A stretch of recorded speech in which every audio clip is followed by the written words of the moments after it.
16h, 19h. Ça vaut le détour sur France Bleu Héros.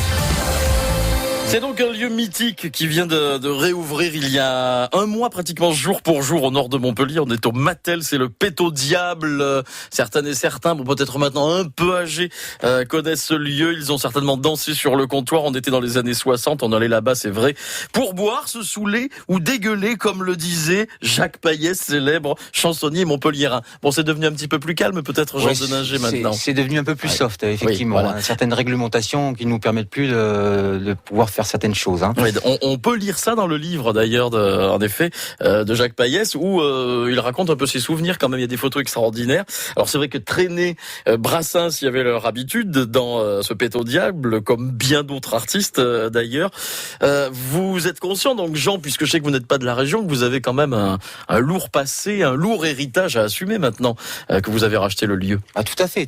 J'en suis tout à fait conscient. Et d'ailleurs, pour moi, c'était un nouveau challenge et je le porte à bout de bras. Et voilà, c'est un nouveau départ qui s'annonce pour le Péto Diable. Donc voilà, j'ai pas la prétention de faire effectivement ce qui a été fait à l'époque, mais voilà, c'est toujours des soirées sur le thème musical qui vont s'organiser. D'ailleurs, nous avons eu notre première soirée samedi dernier par un duo acoustique père et fils.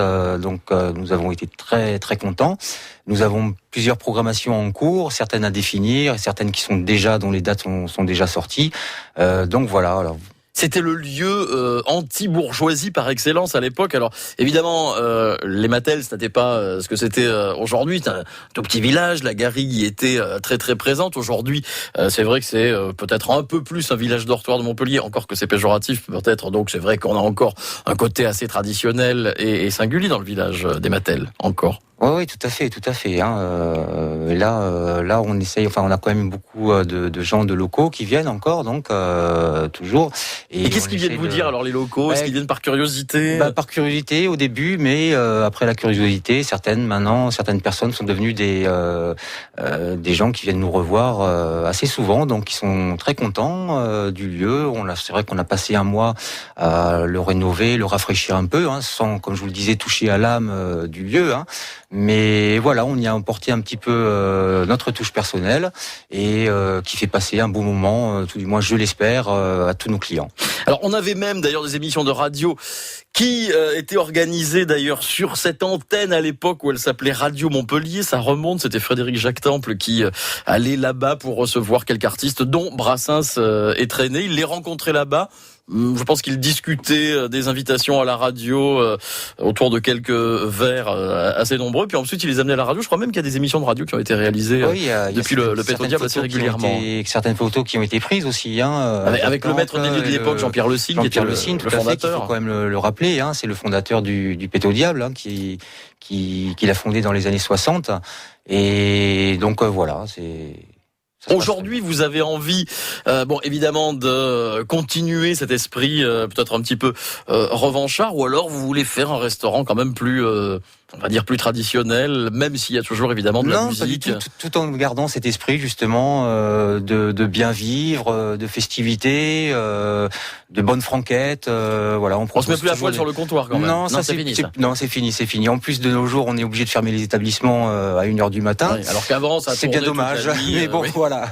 Effectivement, à l'époque, on pouvait se permettre de rester jusqu'à 4h, 5h du matin, voire toute la nuit, comme Jacques Payès le disait si bien dans son livre, effectivement. Et on pouvait se perdre dans la garrigue environnante, justement. Ah oui, absolument. Mais là, c'est un peu fini, parce que la garrigue environnante, elle avait un peu mangé par la les construction. Ouais. Absolument, tout à fait. Voilà. Alors, il y a ce livre, en effet, qui s'appelle Un cabaret en Languedoc, qui est sorti, qu'on peut trouver un peu partout chez les bons libraires. On le trouve, j'imagine, au Péto Diable actuellement. Absolument. Et donc on peut le retrouver en effet chez vous sans problème. Vous le dédicacez éventuellement, Jean ?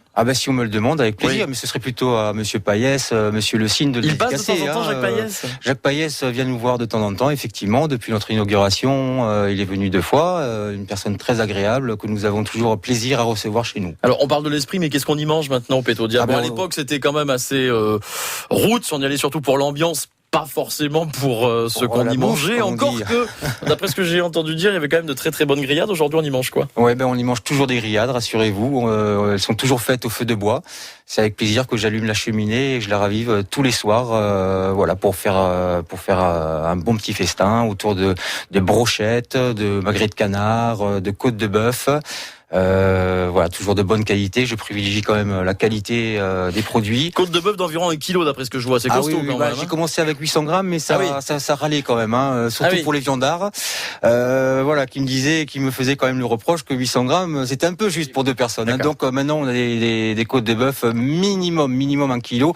Et je me suis voulu des fois sortir des côtes de bœuf à 1,4 kg. Donc c'est quand même bien là, et les gens sont rassasiés. Pour les plus végétariens, on a quand même des soupes de cucurbitacées. Voilà, tout à fait. Émulsion de panais aux éclats de châtaigne. Et oui, ça promet.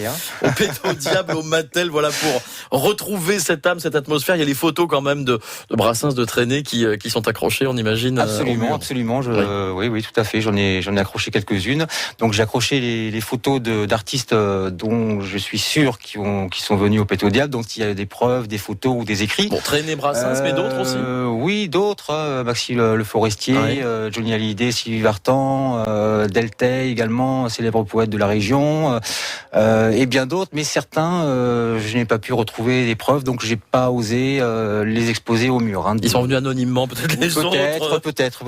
Voilà. Ils étaient dans un tel état, donc voilà. Ouais. Malgré tout, donc avec modération, lorsque vous allez au Péto Diable encore aujourd'hui. Absolument. C'est au Mattel, vous avez le site internet, c'est le pétodiable.fr, vous aurez tout le détail, et puis l'histoire également du lieu, parce que c'est vrai, c'est un beau lieu chargé d'histoire. On va écouter Brassens, tant qu'à y être. Forcément. Voilà. C'est ouvert quand le resto? Le restaurant est ouvert depuis le 22 octobre. Non, mais les jours d'ouverture. Les jours d'ouverture, tous les jours de la semaine, sauf le dimanche soir et le lundi. Voilà, c'est pour ça que vous êtes là aujourd'hui, donc vous étiez tranquille. Voilà. On va écouter le bistrot de Brassens. Alors évidemment, n'y voyez aucune relation de cause à effet avec le restaurant, parce que dans le bistrot, c'est assez corrosif. Ça reste une très belle chanson, mais effectivement, il n'y a plus de bistrot maintenant. Enfin, nous ne servons plus de boissons, c'est juste un restaurant. Et puis c'est pas la description que va en faire Brassens, parce que c'est un peu corrosif comme chanson. Merci beaucoup, Jean, d'être venu jusqu'à nous pour nous parler de ce nouveau Péto Diable. Mais merci à vous. Et longue vie au Péto Diable. Longue vie au Péto Diable. À bientôt.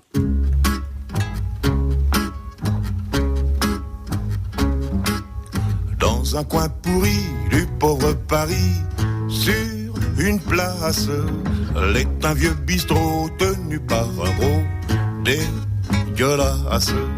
Si t'as le bec fin, s'il te faut du vin, première classe, va boire à Passy, le nectar d'ici te dépasse. Mais si t'as le gosier qu'une armure d'acier matelasse, goûte à ce velours, ce petit bleu lourd de menace.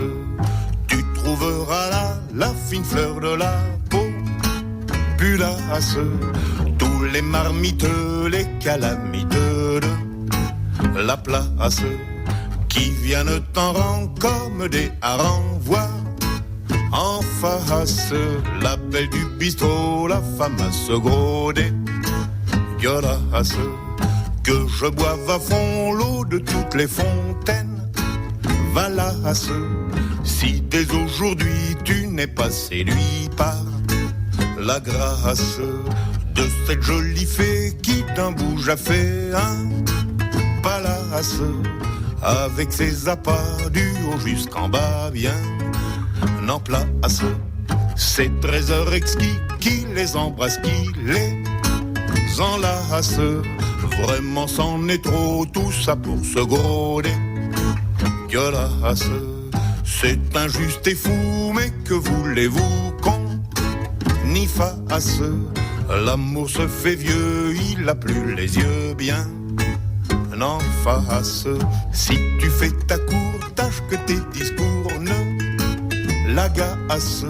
Sois poli mon gars, pas de geste gara la casse, car sa main qui claque punit d'un flic-flac les audaces.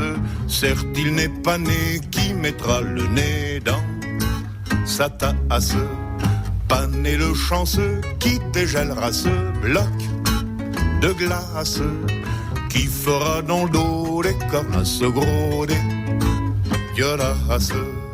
Dans un coin pourri du pauvre Paris, sur une place, une espèce de fée d'un vieux bouge a fait un palace.